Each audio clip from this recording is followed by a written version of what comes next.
So we are going to be given some tables of values, and we have to decide that if those tables are coming from perhaps a linear function, an exponential function, maybe a quadratic function, or it's just a random table of values, some input and some output, and we don't have a pattern for it.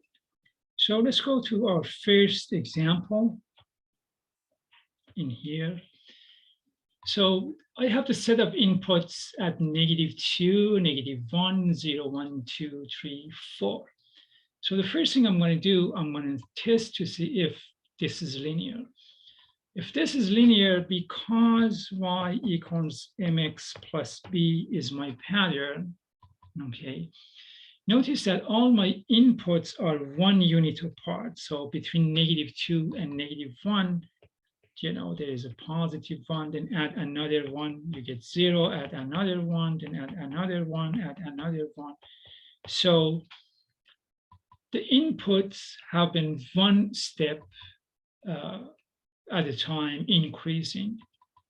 Therefore, the output must also increase at the same amount. So notice that if between -8 and -6, there is a +2. So -8 plus 2 gives me -6. -6 minus 4, so I have another, if you add another 2, then you have another 2 and another 2, another +2, and another +2. So this table represents a linear function for sure. Let's go to the next table. Okay. Well, let's look at the inputs again. The inputs are just from 0 to 1, add 1, then add 1, then add 1, then add 1, and then add 1. Okay, so there has not been a jump on the input.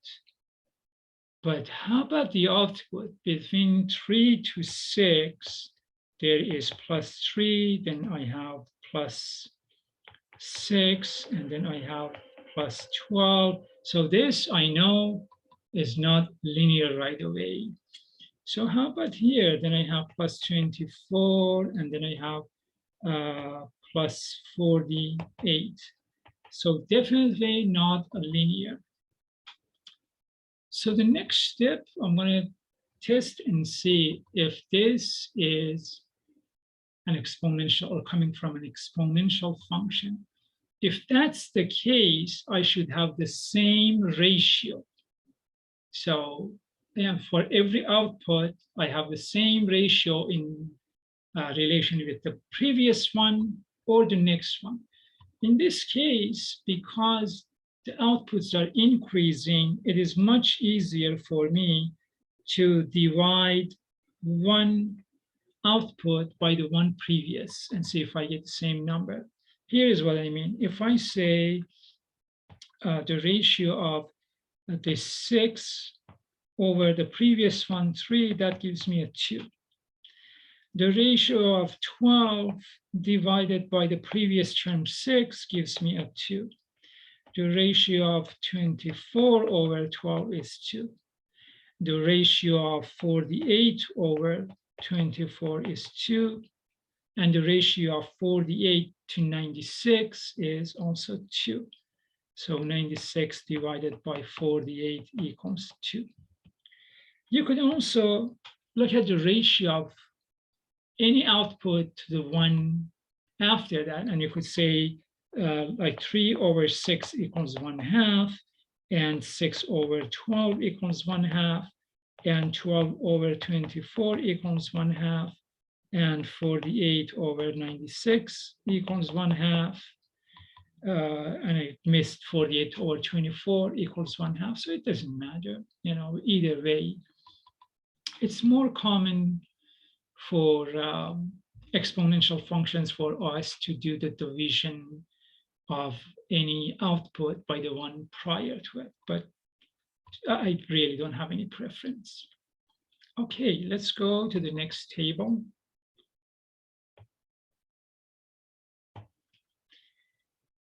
So here between 1 and 2, there's +1, then another +1, then it's +1, +1.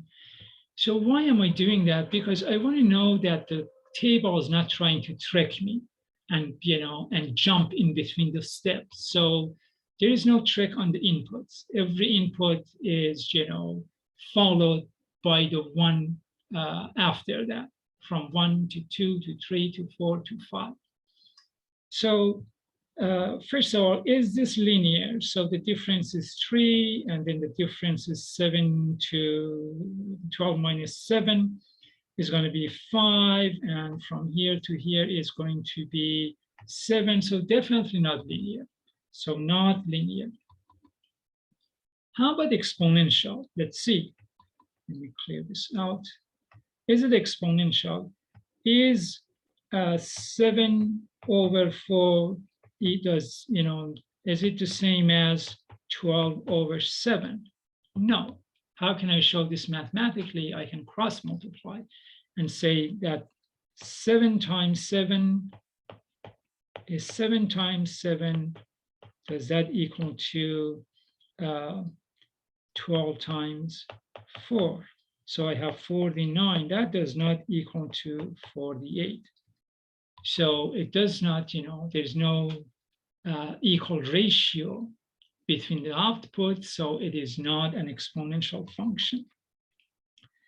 Now, in order for us to look at a table, look at the outputs and decide if it's quadratic, we have to look at the second difference. What do I mean by that? Notice that the first difference is 7 minus 4 is 3. 12 minus 7 is 5. 19 minus 12 is 7. 28 minus 19 is 9. Okay. For this to represent a quadratic function, the second difference must be the same. 5 minus 3 is 2. 7 minus 5 is 2.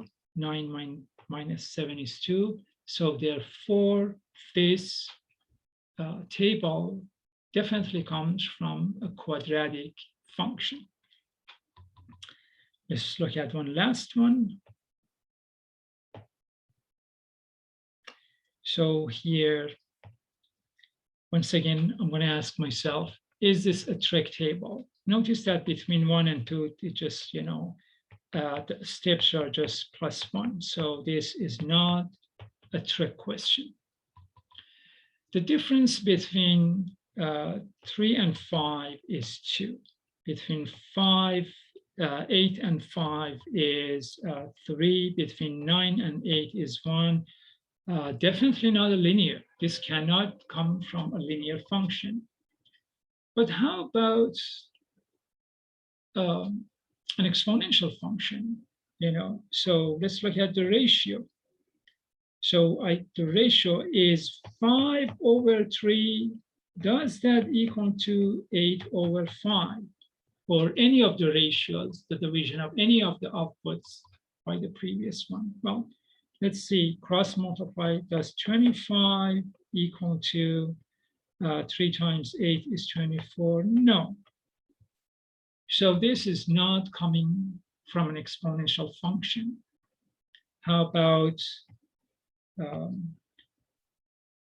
quadratic function? Are the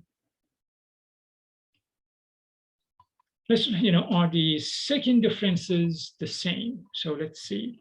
The difference between 3 and 5 is a 2, a 3 in here, a 1 in here, and a 6 in here, and an 11 in here. And the difference between these two is a 1, between these two is -2, then that is +5. From 6 to 11 is another +5. And this certainly does not have any pattern. It wasn't linear, we checked it. It was an exponential function, checked it, and definitely not a quadratic. It's not coming from a quadratic function. So this is just a random input output. So we're going to say neither. Okay, I'll be talking to you soon. Thanks.